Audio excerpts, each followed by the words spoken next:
Global temperatures are getting warmer. Glaciers are melting. Sea levels are rising. Scientists agree that increasing carbon dioxide emissions in the atmosphere are changing our climate. For some, where those gases are coming from is still a matter of debate. Planes, cars, and industry are commonly accepted as the main culprits. But volcanic eruptions are also known to throw huge amounts of gas into the atmosphere. I'm making it my mission to climb into one of the world's most active volcanoes to find out if those gases are contributing to climate change.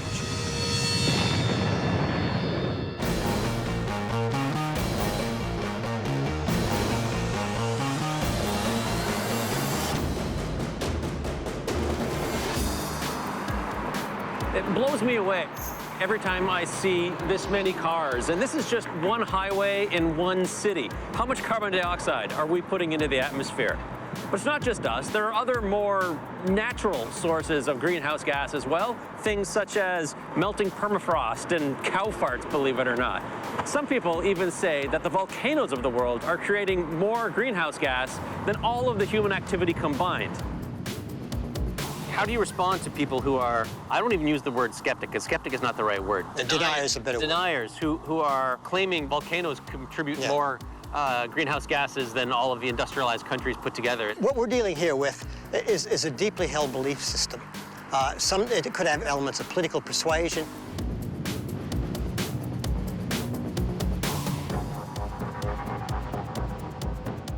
They're usually sort of predisposed to believe anything that means you don't have to do anything, don't have to take action, right? So if it's just volcanoes, well, there's nothing we can do about that, so that's fine, just let the volcanoes go off and nature will take care of itself, you know. At any given time, there are 50 to 60 active volcanoes around the world. Eruptions expel huge amounts of gas into the atmosphere, which some believe is leading to climate change. I don't know if I buy that, but it's something I really need to check out. And I know just the place. My curiosity brings me to the nation of Vanuatu. It's a small archipelago of about 80 islands in the South Pacific Ocean. I've landed in the capital of Port Vila, but my final destination is the neighboring island of Ambrym, the home of one of the world's most active volcanoes. The weather there is notoriously awful. There's volcanic gas, there's acid rain, and of course the threat is always there for a larger eruption. So it's not the most hospitable place on Earth. I know this area of the world well. I even got married in 2006 on the lip of an exploding volcano in Vanuatu. That's where we're getting married, right at the top of the Yasser, and it's real active today. Now I'm going to an even more active and more remote volcano on the island of Ambrym. I'm getting some help on this expedition. Sarah. Finally here. Nice to meet you. Nice to meet you too. Welcome to Vanuatu. Sarah Hofritz is an accomplished young geologist from Denmark. She has the equipment to help us determine how much dangerous gas the volcano is emitting and if it's contributing to climate change. Frequent eruptions on Ambrym create weather conditions that make flying to the island a challenge. It looks like we've lucked out with a clear day.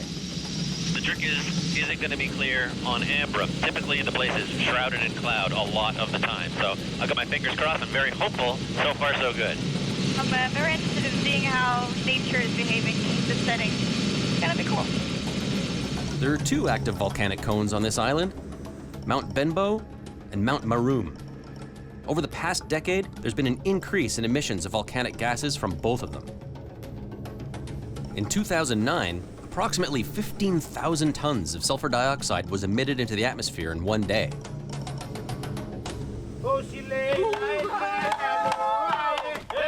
Despite the danger of these frequent eruptions, almost 9,000 people live on the island of Ambrym. To them, the volcano is a part of life. Before we head to the summit, Sarah and I want to gauge the effect the volcano is having on the local village of Endu. Is this your drinking water? Yeah. This water has a source right up on the mountain. And is it from a well? No, Or a spring? it's spring water. Spring water. Yeah. During major explosive eruptions, huge amounts of volcanic gas, including sulfur dioxide, get ejected into the atmosphere. Large clouds can pollute the air downwind of the volcano and when mixed with moisture, can lead to acid rain. This contamination has harmful effects on water supplies for people, plants, and animals.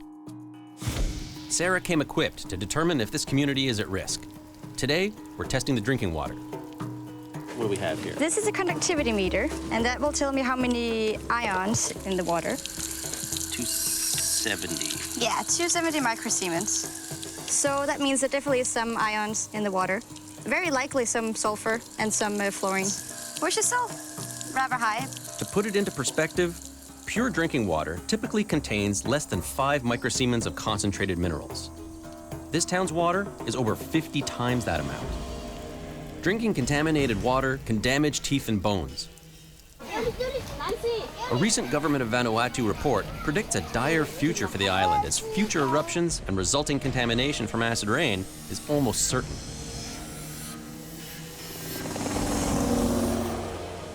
The brooding outline of the volcano is nearly always shrouded in gas and cloud. When we have a volcano that's active like Abram is, I want to see how much sulfur dioxide and how much carbon dioxide is being emitted at the volcano. We know volcanic eruptions emit carbon dioxide into the atmosphere, but enough to cause climate change? It's time to find out. Awesome. For the next 5 days, we'll be eating, sleeping, and working at the summit of this active volcano.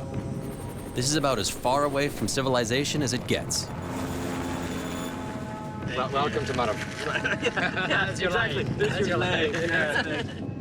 The summit of a volcano is one of the most dangerous places on Earth.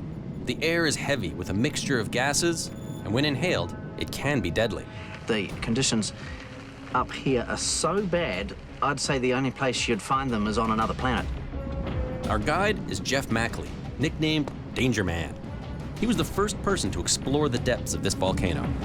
The camp looks like it's taken a beating. Hey, George, Yes. this is your tent? Yeah. Oh, that's unbelievable. When you've got hurricane force winds mixed with very sharp gravel and high strength sulfuric acid, it's like somebody firing a fire hose full of gravel and sulfuric acid at you, and that can go on for a week. The condition of this tent is a testament to what the weather can really be like up here. Extremely high winds, sandblasting with all this volcanic ash and gravel, and of course, the acid in the atmosphere has weakened this material down to nothing. It may be dangerous at the summit, but tomorrow we'll climb down into the belly of the beast. You can feel the heat all the way from up here. It's very violent. Boiling pools of lava and seemingly endless plumes of gas await us at the bottom of the crater. But I need to get closer to the volcano to find out more about the gases it's emitting. And that's where the real danger is.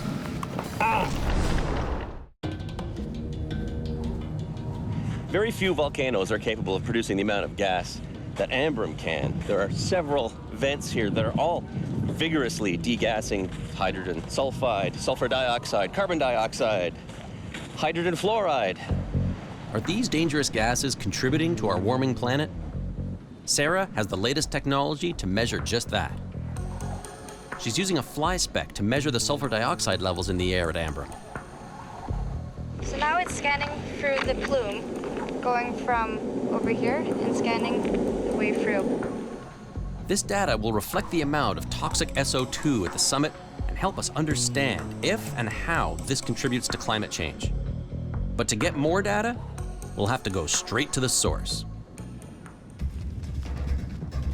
Sarah is getting her chance to go into the volcano, so this is going to be really, really fun. But today, visibility is poor, and I'm hoping it doesn't get any worse. The entire crater right now is completely filled with gas. But let's try and see if it clears up. Yeah. Yep. All right. Are you good to go? I feel so. For even the most experienced climber, this descent is a challenge. Nice steady creeper. Brad, our guide, will be leading us down the tricky descent, and I'll be following behind Sarah. With almost a straight drop of 1,200 feet to the bottom, a lot could go wrong. To get down to the bottom, it's so deep that the ropes just are not going to be long enough, so we have to do a multi-stage rappel in 3 different steps. Can you imagine all this used to be covered by rock, and then it had this big explosion, and now we're just in the hole of it? Now that Sarah has safely reached the 100-yard ledge, I can start my descent.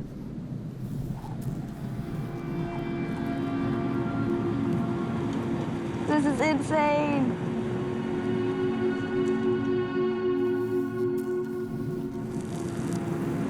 It's beautiful.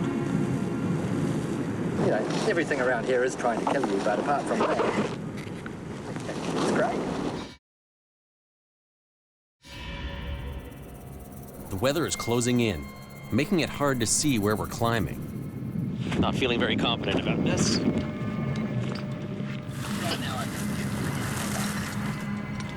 Brad calls off the climb.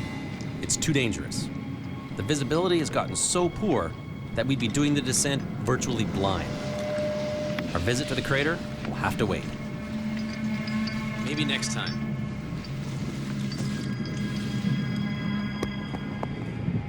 Visibility has dropped down tremendously, which is never a good thing around here. And I'm starting to feel some drizzle coming in, which usually leads to torrential rains and storms.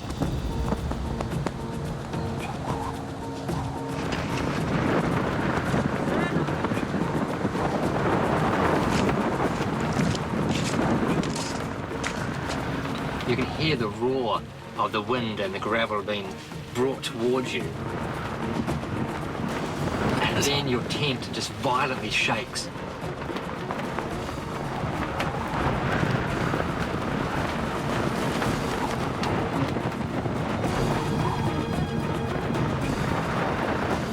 And it just keeps battering and battering and battering your tent until, you know, bit by bit there might be something that comes loose.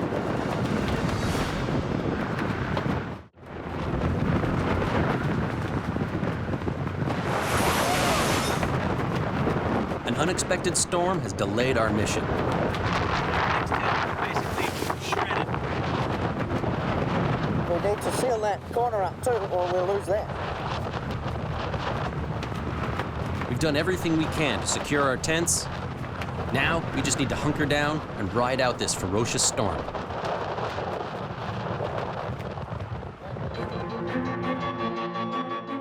It was a tough night, but by the morning, it's over.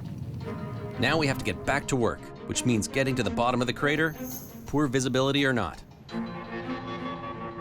Sarah isn't joining me on my descent today, as last night's storm took away her valuable research time. The goal is to get all the way to the bottom, 1,200 feet, gather some rock samples for Sarah, and get some thermal imagery of the lava lake itself. Big day today. Rock and roll.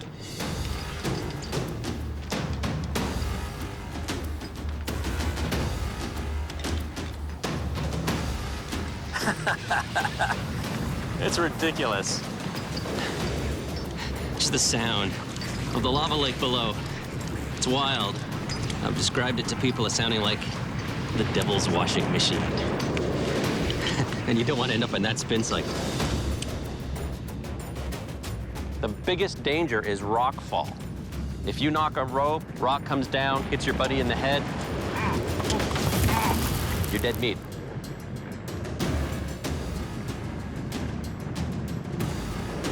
The trick is slow and steady, nice and safe, because anything and everything can go wrong here.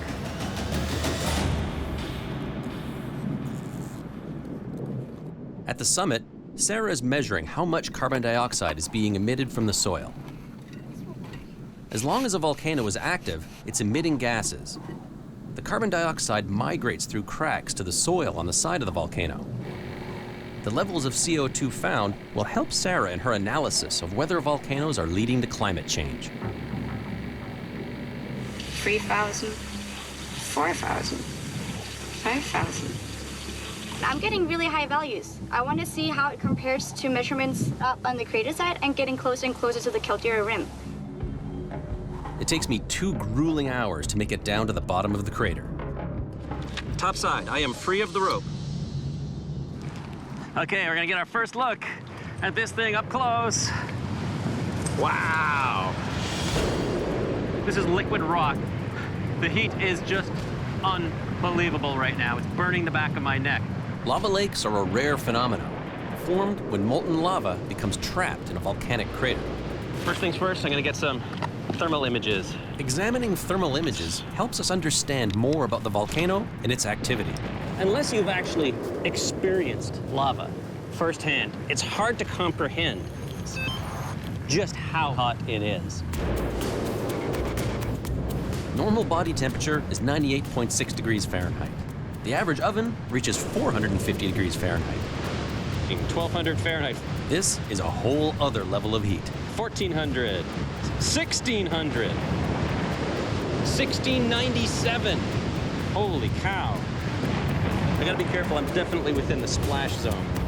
Even the smallest piece of flying lava could burn through my clothes and skin. Ah, it's burning. Woo! All this ejecta coming out of the lava lake are very fresh, so that should be perfect for what Sarah needs. I just gotta grab a couple of fresh samples and watch my back at the same time.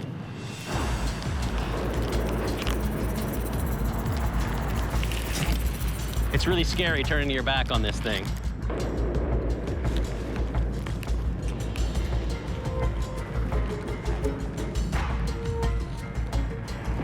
This really fine stuff is Pele's hair. When the bubbles on the lava lake burst, they form these tiny little hairs and they'll drift all the way up to camp. I can get a little bit closer, but I'm gonna have to put on my special heat suit.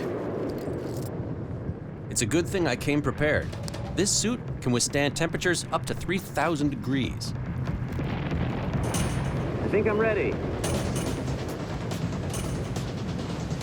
If you want to get a really good view, you have to be protected. Otherwise, the radiant heat is just too much. Wow. That is about as crazy as it gets. My big concern right now is watching for pieces of lava splashing up. Wow. Here's some big pieces coming. Big pieces coming. I can't leave before collecting some samples for Sarah. Oh, here we go. Here's a really fresh piece, still glowing hot. Oh. Ah. Ah. Even with the gloves. Today was a success. Got up close, got some really good samples, some good thermal data. The newly formed lava samples will give us the most accurate results about their chemical makeup and indicate the quantity and types of gases being emitted. This will help Sarah determine if volcanoes are contributing to climate change. It's just, really, it's not like anywhere else. This pit, you expect the devil himself to come jumping out of it. I got some goodies for you. These are the ones that were fresh out of the volcano. They were so hot. So this is the newest rock on Earth. You wanted fresh? I got you fresh. We've now collected data from the summit and straight from the lava lake in the crater. If this volcano is having any effect on climate change, we'll have the numbers to prove it.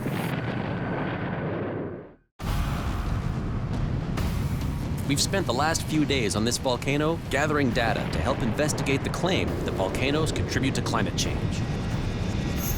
Now, it's the moment of truth. What you got? I'm looking at some of the data, and I've summed it up.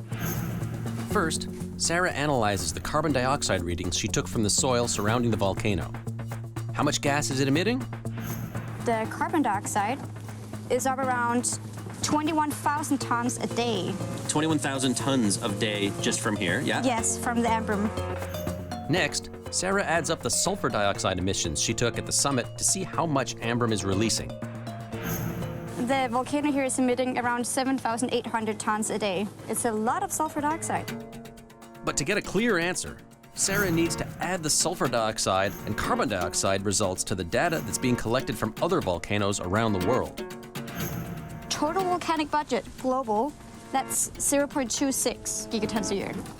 So it's quite a lot. But most importantly, how does that compare to human activity? Human activity is 35 gigatons a year. 35 gigatons. Yes. Versus 0.2 for all volcanoes combined. Yes. So, do volcanoes contribute to global warming? I think you're gonna say no. No. Definitely no, it doesn't. We have the numbers to prove it. Yes. In fact, according to data collected by scientists around the world, the sulfur dioxide gas being released here can actually help the planet. The gas forms tiny droplets of sulfuric acid, also known as volcanic aerosols, which block sunlight, and that causes the climate to cool. After large eruptions like Mount Pinatubo, Mount St. Helens, detectable drops in temperature were found around the world due to sulfur dioxide and other aerosols in the atmosphere from these eruptions. Even with all this unimaginable heat, power, and gas that comes out of not just this volcano, but all the world's volcanoes, the amount of greenhouse gas that comes out of them only amounts to about 1% of the total greenhouse gas emissions into the atmosphere. Whew. The rest comes from us. Volcanoes are not to blame. We have volcanoes to thank. The wind is really picking up. I'm in Australia, a land of extremes. Extreme heat, floods, and fires. The fire is crossing the road just right ahead of us. Wow! And climate change is making it all more intense. This year's fire season has come early, and it's shaping up to be one of the worst in history. That could get seriously big. Oh, shit's gonna get seriously big. We know life in Australia is becoming unbearably hot. But could climate change make the country uninhabitable? That's what I'm here to find out.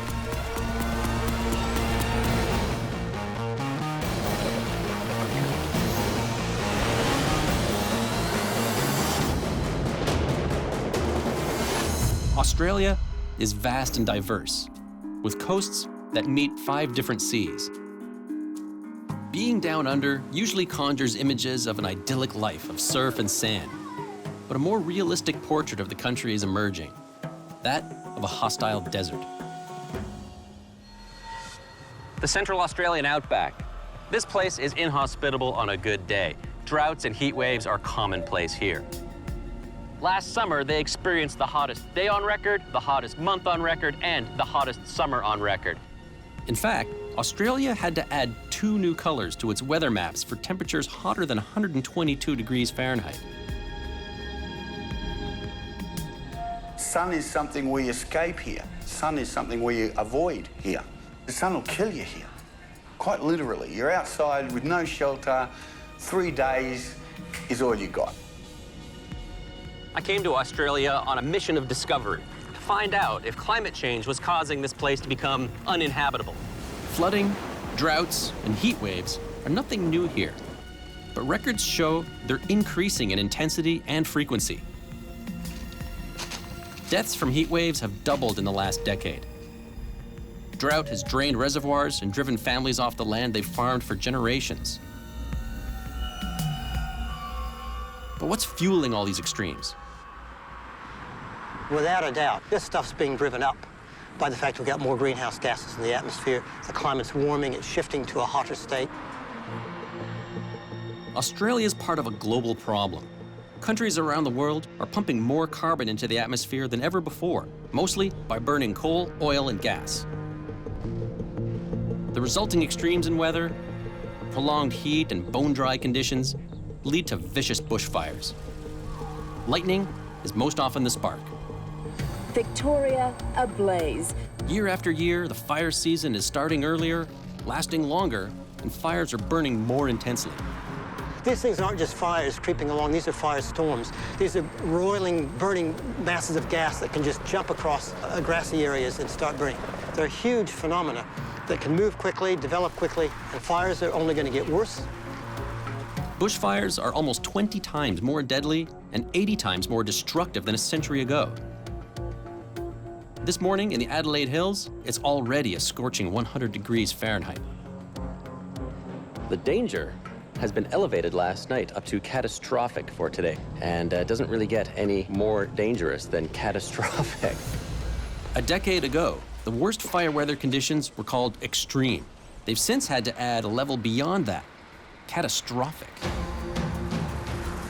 So what the firefighters are demonstrating right now is their protection system. They have shields that come down on the inside of the glass and a water spray that surrounds the entire truck. So if the fire overtakes the truck, it keeps these guys safe. That is impressive. And the risks for those on the front line are very real. Since 1980, 83 firefighters have been killed. I hope you guys never have to use it. Yeah, so do we. Thanks, guys. On a catastrophic fire day, access to burn areas is highly restricted. Oh, I reckon that's pretty good. The only way in is with the fire crews themselves. Let's go. Ian Tanner, a veteran with the Country Fire Service, is going to show me what they're up against. We've got conservation park on both sides, so it's mostly vegetation. Fuel. Fuel, that's exactly right, fuel. What the locals call vegetation, you call fuel. We're traveling along a ridge through the Mount Lofty ranges. On both sides are steep hills and valleys covered in dense bush. You get a real sense now of what we're up against, and fire typically goes up. It's the one thing that can go uphill faster than downhill. All those houses up on that ridge line are almost undefendable on a day like today. So people are evacuating their houses on the speculation that maybe a fire might form. That's correct. So how many people are we talking about here? You could be talking about 100,000 people or more. That's a major evacuation. Obviously not everyone does it. And clearly. There's a house down there that's probably relatively safe. They would probably choose to stay home.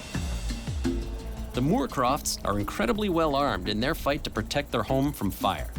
What I would really love is to see your sprinkler system in action. Okay. So what have you got going on? Their elaborate sprinkler system can create a wall of water approximately 130 feet around the house. We've lived here for 20 years and we haven't actually had a fire that's come within, well, a few hundred metres of the house. The water comes from a 5,000-gallon tank that's dedicated solely to firefighting. And so you got your personal bushfire kit? Radio. This is the channel that gives all the fire warnings. A headlamp. And this is all in the name of home protection? That's right. You just never know when it could happen, so you always need to be prepared. So if you live in the bush in Australia, the very bare minimum that you need to protect your property is this type of equipment. So we've got a report that just came in of a grass fire not too far away. And there's some other units that are being deployed. Okay. At the moment, it's probably in grassland. Oh, yeah, I see some smoke. Yeah. Firefighters and volunteers arrive at the scene very quickly. Where's the access? There's a low-intensity fire in a predominantly grassy area. It's roughly 40 acres in size. Here comes the crane. It's crucial firefighters act quickly. They know from experience they only have 15 minutes to get this fire out, because on a catastrophic fire day, conditions can change in a second. If you have a look at the leaves in the trees, you can see that the leaves are still there, so the fire hasn't got up into the trees. Right. So it's come through here fairly quickly. It's not real big high flames. Here's an area where you can see the fire is just in this very low-lying fuel. So just the grass and the leaf litter. Incoming!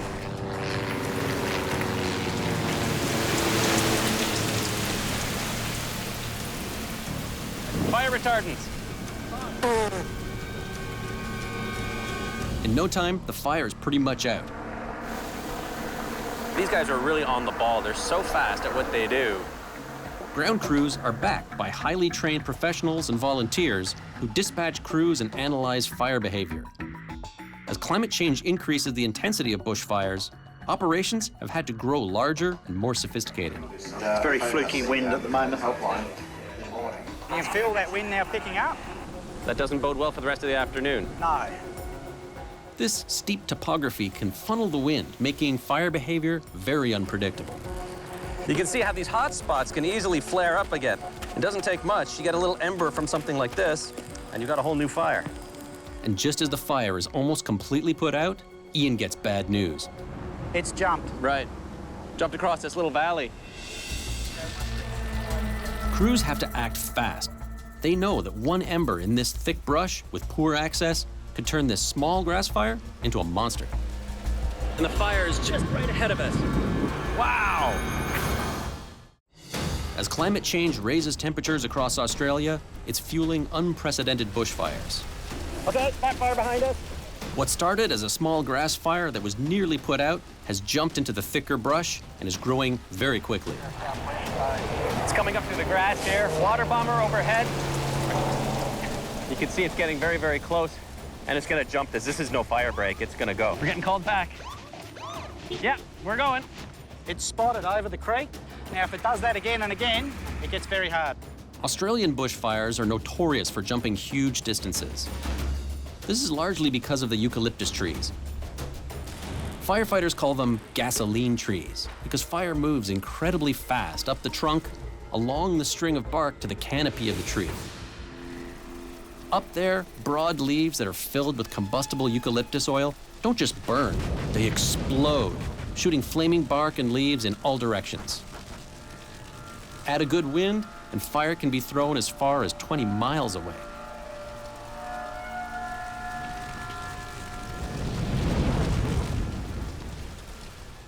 The situation is changing very, very dynamically. I've been given the 2-minute warning here. We have to get out because the wind is starting to change direction. I can see the smoke now blowing this way, so we got to bolt. The fire has fully taken in the scrub. Heavier fuels mean the fire burns more intensely and is much harder to put out. Air bombers attack the head of the fire, but it rekindles in minutes. The fire's moving fast and is headed straight for the town of Kersbrook, where residents are scrambling to evacuate. Just on one of the access roads here, and the fire is just coming up over the ridge and crossing the road, just right ahead of us. And it's just making its way up on these branches. We've got a safe escape route down this way. We've got to really keep a close eye on the fire behavior. This tree here is already up. The wind is predominantly blowing in this direction, so the fire is going to spread this way. Here it comes. Wow!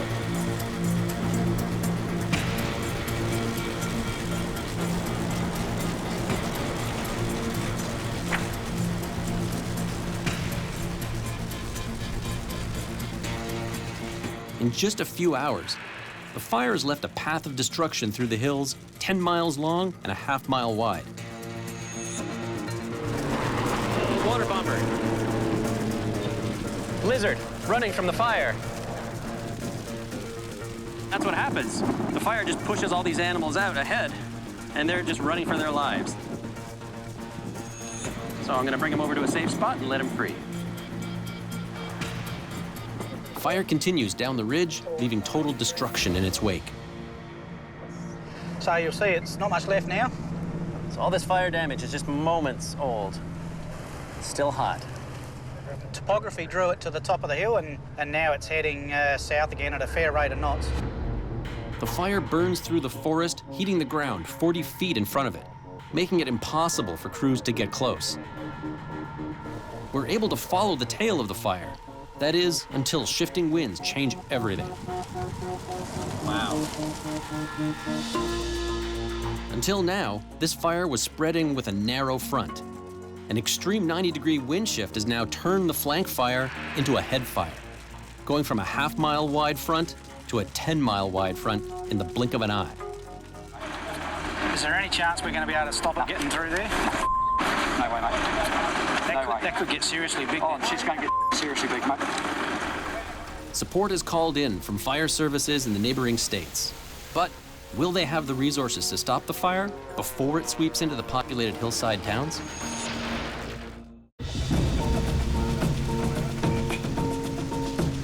Right now, there's basically nothing that the firefighters can do. They're trying to protect some of the assets, homes, farms in the area, but that's all they can do, try and slow it down. It goes to show how capricious fire actually can be. All it takes is a little ember from a fire that we thought was out to just light up the whole area. And the bigger the fire, the more erratically it can behave. Smoke devil! On rare occasions, fire whirls can develop and throw burning debris miles away.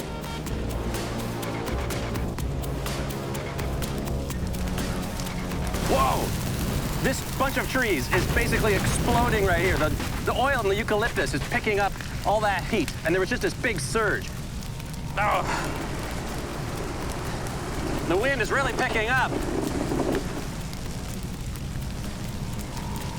Ah! The heat I'm feeling on my face right now is almost undescribable. Yeah, gotta back away from that. Ah.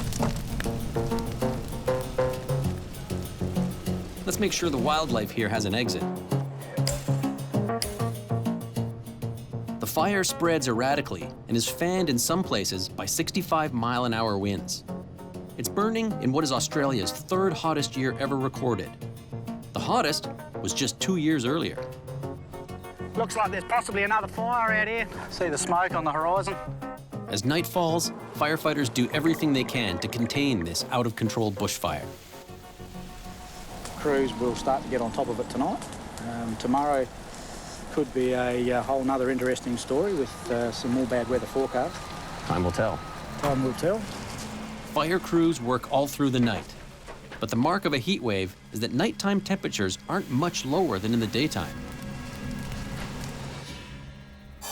On day 2, the fire is declared a major emergency.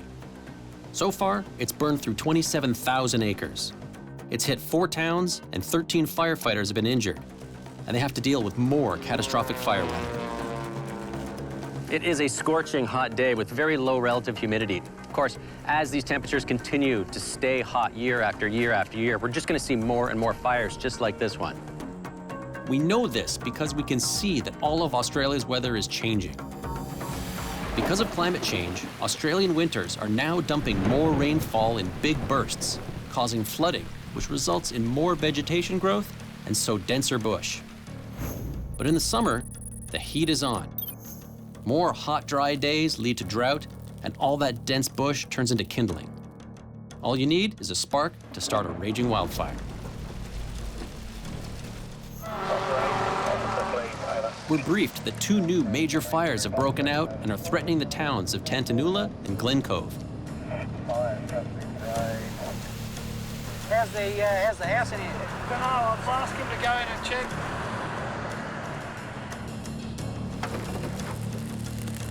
This family got out safely, but nothing could be done to save their farm. This is the reality of living in South Australia. It's inhabitable, but just. It's really astounding to see the power of these wildfires, just the tremendous speed at which they can spread, how hot they can burn, and how much of an effect they can have on the people that live here. Over the next 4 days, 20 homes are destroyed and considerable livestock and crops are lost. But luckily, no one has died. That's not been the case in the past. The country's worst ever natural disaster was a bushfire.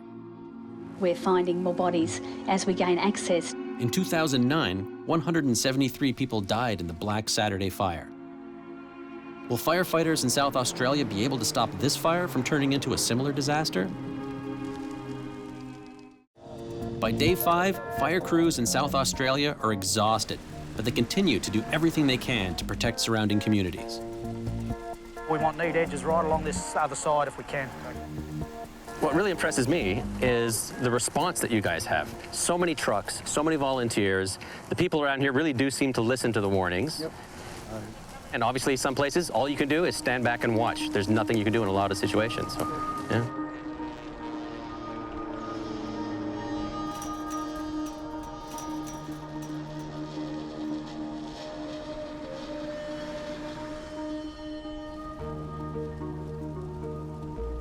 These firefighters are on the front lines dealing with some of the worst effects of climate change in Australia.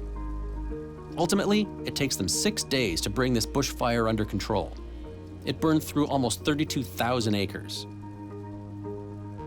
27 homes were destroyed and 134 people, mainly firefighters, were injured. The total cost was nearly $40 million. This fire is one more dramatic reminder that the effects of climate change are upon us. It's a lesson that's hitting home from one end of Australia to the other. Australians are being forced to find unique remedies to their superheated climate, and they've come up with some creative solutions to the problem. In the heart of the Australian outback, the town of Coober Pedy has already found a drastic way to deal with the searing heat.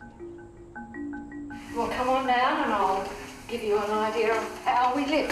You're 10 metres underground here. This place looks amazing. It's certainly not cave-like. You even have a window. Yep. And that's just a borehole to the surface. Cool in the summer, warmer in the winter. Yep. No heating or air conditioning costs whatsoever. No. Ideal. For those days under 30 degrees, the resourceful adaptations of Coober Pedy continue outside. So this is the Coober Pedy golf course. I see you're missing something rather important, grass. Yes, So we got blacks instead of greens. And you have 18 holes here? 18 holes. This is the worst golf course I've ever seen. Yep, and it's probably the worst in the world. Your ball will always end up in the rough here. Someone's just gone ahead and built an 18-hole golf course in the middle of Central Australia as an act of defiance. It's like, you tell me I can't, well, here it is. And that sort of defines the Australian personality of? Yes, that pioneering mentality. The people of Coober Pedy have found a unique way to beat the heat, but this is just one community.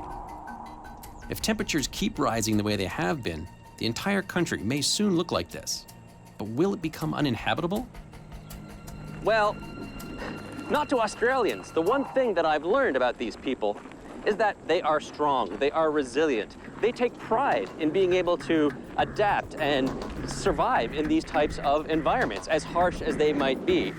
There may not be a need to adapt if Australia's climate becomes more hospitable. That could happen if countries around the world reduce the amount of greenhouse gas they're putting into the atmosphere. As Australians confront the most dire effects of climate change, they're turning to alternative energy sources to fight the problem.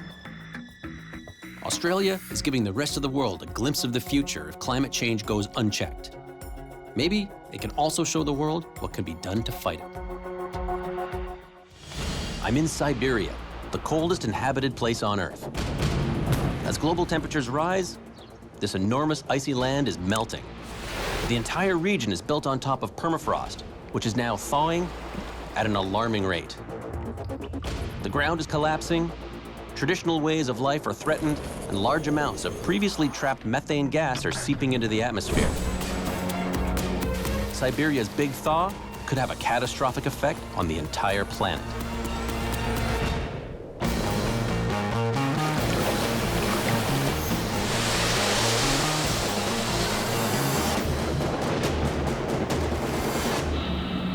This is red-eye flight number 3 of 3, heading to the city of Yakutsk in Siberia.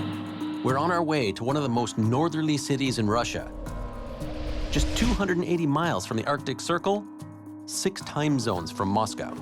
I'm joined by Aliona Pimenova, who'll be my translator and guide as I travel to some of the coldest places on Earth.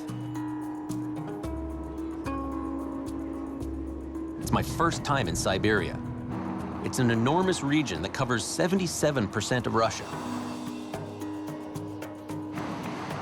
To put it in perspective, it takes up about 10% of the land mass on Earth.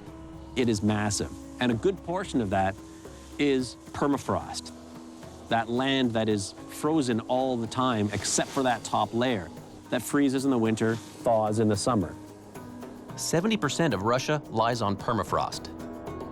It's a permanently frozen layer below the Earth's surface, made up of layer after layer of soil, sediment, rock, and ice, built up over thousands of years.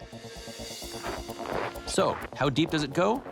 Yakutsk has what I need to find out. The deepest hole in permafrost anywhere. And it just so happens they're doing maintenance on it today. They're going to work right now. They're trying to get rid of the ice. It's called the Shurgan Shaft. Started in 1827 and now 380 feet deep, built to explore how far down the frozen ground goes. It's really amazing how deep this shaft really is. There's a chart here on the wall. The worker that's down there right now is about here. It goes a long way down. Information acquired here shows that the permafrost in Siberia is some of the thickest in the world, 1.5 miles deep in some places. The entire city of Yakutsk is built on it, which has led to some peculiar adaptations. One thing about building a city on permafrost is the top layer, well, it's not so permanent. So a lot of the buildings here in Yakutsk are actually up on these concrete stilts. It's the only way to keep the foundations from warping when it melts and refreezes. Installing and repairing pipes in frozen ground, extremely difficult. So what they've done is put them above ground and insulated the hell out of them. Infrastructure and houses are vulnerable to the shifting ground. Some of the buildings here in Yakutsk are actually twisting and sinking into the permafrost. This is known as subsidence.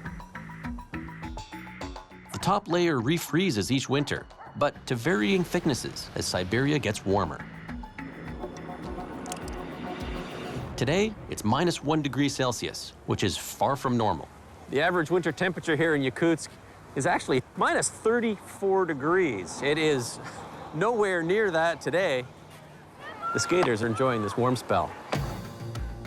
Siberia is one of the fastest warming places on the planet, and that has potentially serious consequences for the permafrost below. What most people don't realize is that trapped under the permafrost here is a ticking time bomb for climate change. I've come to the underground laboratory here at the Permafrost Institute to learn more. The coolest part of the Permafrost Institute, literally and figuratively, is the tunnel they've built underneath the building, 12 meters down. Here they can actually study the permafrost in situ. Leading expert Dr. Alexander Fedorov has observed some big changes. Вот это большая проблема. This is the main problem that they are studying, the permafrost melting. Right. Изменение температуры мерзлых пород идут. Глубина протаивания увеличивается, и криогенные процессы сильно активизируются. Melting permafrost is releasing huge amounts of methane gas, causing global concern. Researchers have found lakes literally bubbling with methane. Permafrost acts like a lid, locking carbon gases like methane in the ground. All that gas was formed from long-buried organic matter, dead animals, and plant life that have been on ice for thousands of years.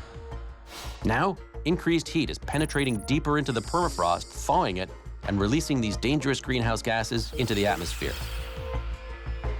This could have a bigger impact on global warming than the burning of fossil fuels. Усиление вот этого глобального потепления, она может произойти очень быстро. Our carbon emissions cause the permafrost to melt, releasing methane gas, which causes the climate to warm, which causes the permafrost to melt even more, runaway greenhouse effect that could put us in the position where it becomes irreversible. Every year, Dr. Fedorov and his team drill deep into the ground to analyze changes in the permafrost.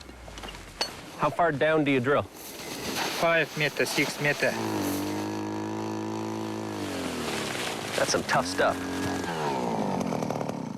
Dr. Fedorov probes the permafrost in many locations. And what he's seeing in northern Yakutia is alarming. We have surface subsidence more than 2 meters. Surface subsidence of 2 meters. Subside. As the icy permafrost melts, the ground sinks. The formation of thaw ponds and lakes is rapidly increasing all over northeastern Siberia. You're seeing dramatic changes. Yes.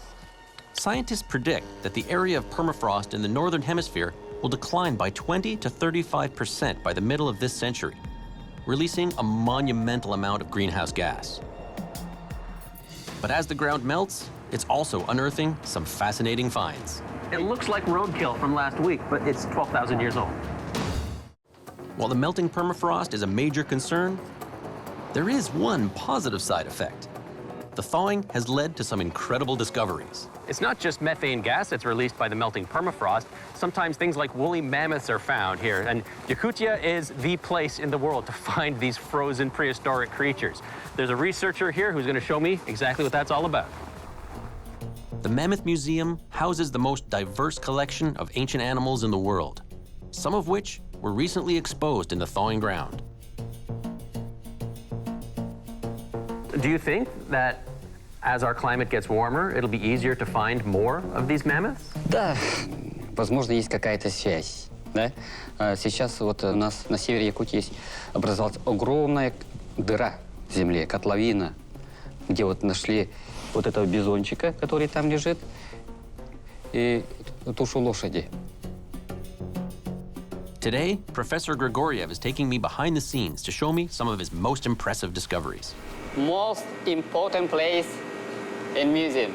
Yes. Wow. Mammoth tusks. Yes. Very good preserved. Tusks of Malalechovsky mammoth. With blood, with muscles. And one of the first domesticated dog on What the is the road. first domesticated dog? Geological age, 12,500. 12,500 years old. The pressure of layer upon layer of built-up ice flattened this dog. It looks like roadkill from last week, but it's 12,000 years old. can see the teeth and the hair, everything here. It's amazing. You can find similar find only in Yakutia.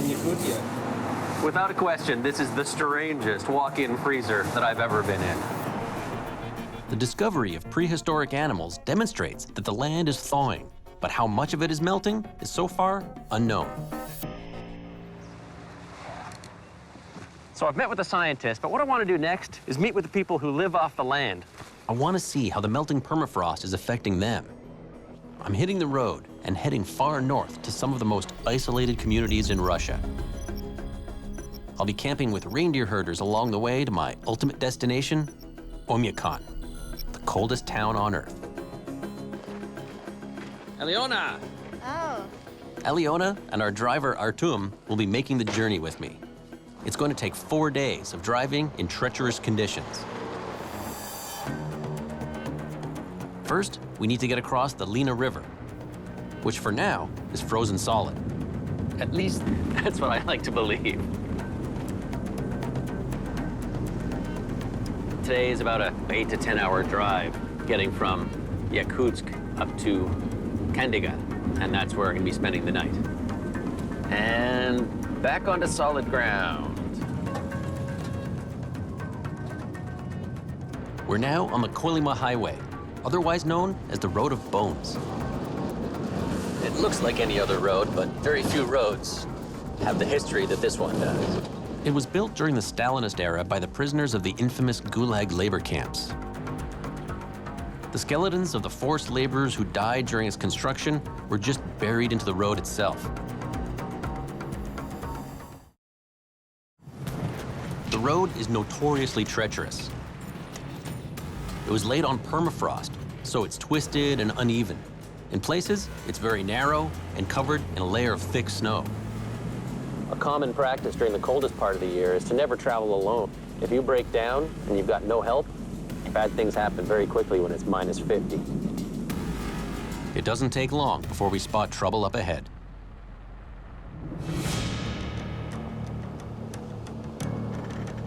This truck lost its load of pipes and went right off the road. I've heard so many stories about this road, how dangerous it is. Usually the weather conditions are bad. This road lives up to its name.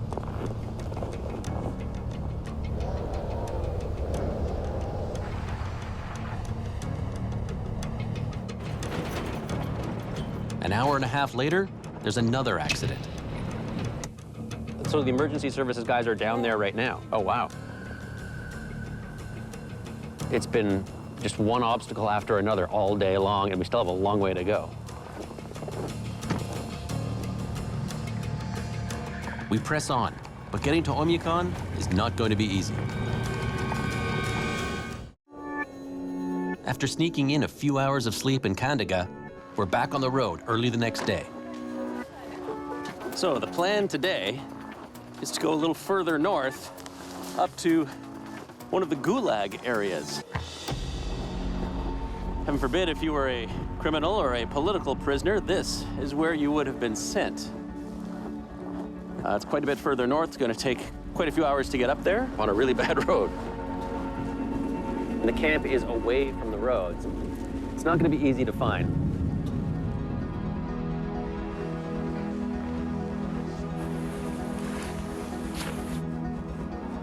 There's a lot of barbed wire here. Another building down there. The gulags were a vast system of prisons that spanned the entire Soviet Union. And between the 1930s and early 1950s, between 15 and 20 million people working hard labor, long hours, in all conditions, all seasons. Horrible. Work people to death. To honor the prisoners, locals have built a museum in their memory. Many were convicted of the most minor offenses, like Anna Aminalova. Она в 43-м году, 14-летняя девочка, ее отправили по этапу Магадан, осудили на 10 лет за то, что она, воровала килограмм картошки. She survived, and her story can be told, but many did not make it out. These gates are not particularly high, not particularly strong, but then again, they didn't need to be. In this terrain, in Siberia, if you escape, you faced almost certain death in the wilderness.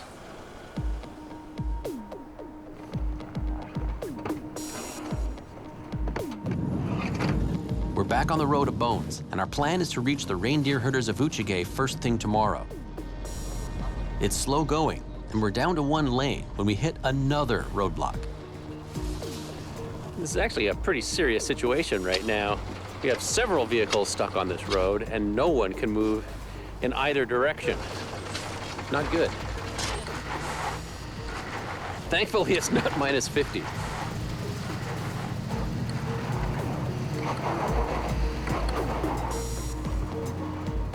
Everyone pulls together. The road is cleared, and we can keep moving. We are free and clear for now. Fingers crossed.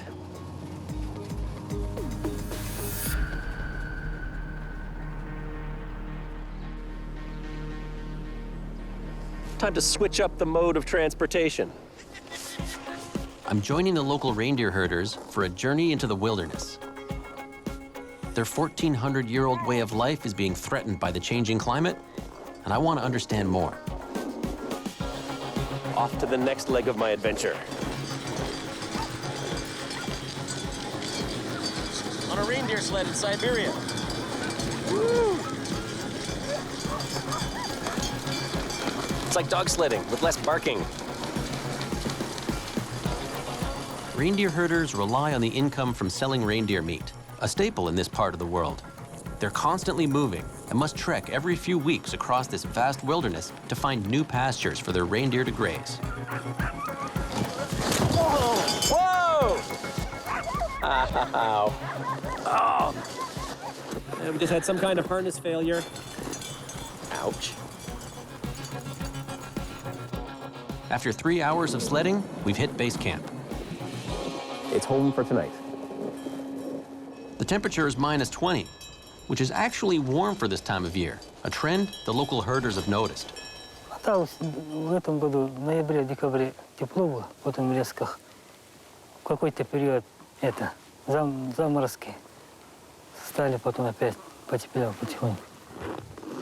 Every aspect of their life revolves around the weather, and they have to be able to work with it, work around it, and still be able to prosper and survive. But now, the warming climate and melting permafrost is slowly killing off the reindeer. Mikhail Pogodayev has lived with the reindeer his entire life. He now advocates for their survival. When climate is changing and you see that there are changes on the snow conditions, the reindeer will starve if the pastures will be packed with the ice. As warm spells increase, the snow melts, leaving a layer of water. But in a snap freeze, an ice crust forms that the reindeer can't penetrate to find food. 12,000 reindeer died of starvation last year. For the herders, climate change is very real. I'm camping out with the herders for the night. They're preparing a hearty meal: stew, hot tea, and vodka. A tradition they have here is to make a little sacrifice before every meal. Usually a bit of food or maybe a splash of vodka goes into the fire for good luck and health. It's time for bed. The sun is going down, and so are the temperatures. It's minus 40 degrees, and it's shaping up to be one of the coldest sleeps of my life. Tomorrow, the pole of cold is in our sights, and even this place isn't immune to climate change. The fire died about halfway through the night. Whew. Inside the tent, that's what happened to my water. It was kind of cold. It's time for me to leave the reindeer and carry on my journey north. We head out. We make sure to load up at the last gas station before Oymyakon. After a day's driving, we make it to our final destination, the coldest town on Earth. It's a bumpy arrival. I guess this is the kind of roads you get when you build your town on permafrost. The road just twists and buckles. In the 1920s and 30s, it was a seasonal stop for reindeer herders. Now, it's a permanent settlement of just 500 people. I finally made it to Oymyakon, the pole of cold. And on February 6, 1933, they recorded a temperature of minus 71.2 Celsius. extremely cold. Nowhere in the northern hemisphere has a temperature that low ever been recorded. It may be cold out, but our reception is warm. The locals are performing a traditional welcoming ceremony for us.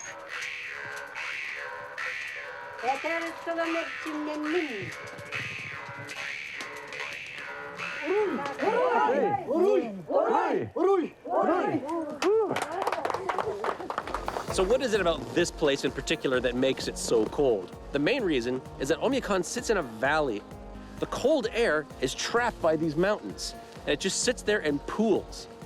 Beautiful blue sky, but bone-chillingly cold. But not as cold as expected. Today it's minus 31.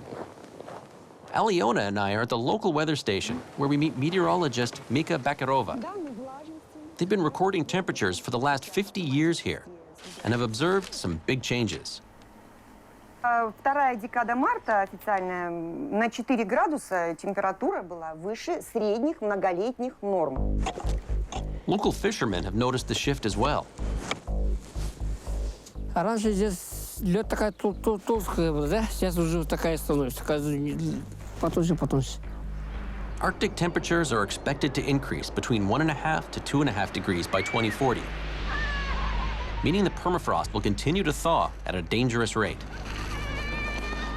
We're afraid that we're going to reach a tipping point where our carbon emissions cause the permafrost to melt, releasing methane gas, which causes the climate to warm, which causes the permafrost to melt even more. And you can see where this is headed. There's no doubt the temperature here is warming, but if global greenhouse emissions can be reduced, it may not be too late to halt this rise and keep the permafrost frozen.